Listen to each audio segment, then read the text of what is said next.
నా పేరు చంద్రమౌళి.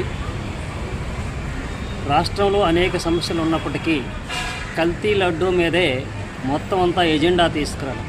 ముఖ్యంగా అసెంబ్లీలో మనకి పూర్తిగా ప్రజా సమస్యల కోసం చర్చించాలి, కానీ ప్రజా సమస్యలను పక్కదో పట్టించే విధంగా తిరుపతి లడ్డూని మళ్ళీ తీసుకురావటం అనేది ఇది బాధ్యతారాహిత్యంగానే ప్రభుత్వం నిర్వహిస్తుందని మనం చెప్పవచ్చు. ఎందుకంటే ప్రజలకు ఎన్నో సమస్యలు ఉన్నాయి. ఈ సమస్యలు ముఖ్యంగా నిరుద్యోగ సమస్య కానీ, లేకపోతే రాష్ట్రంలో డ్రగ్స్ కానీ, లేకపోతే రాష్ట్రంలో వైద్య విధానం కానీ పూర్తిగా అస్తవ్యస్తంగా తయారైన పరిస్థితిలో తిరుపతి లడ్డు మాత్రమే తీసుకురావటం అనేది, దీన్ని ఒక ఎజెండాగా పెట్టుకోవటం అనేది చాలా తప్పైంది.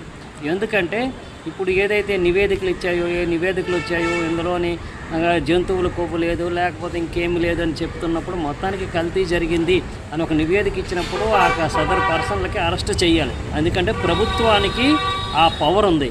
అంతేకాకుండా ప్రభుత్వాన్ని ఇప్పుడు ఏదైతే కూటమి ప్రభుత్వం ఉందో సనాతన ధర్మం అని చెప్తున్నారు.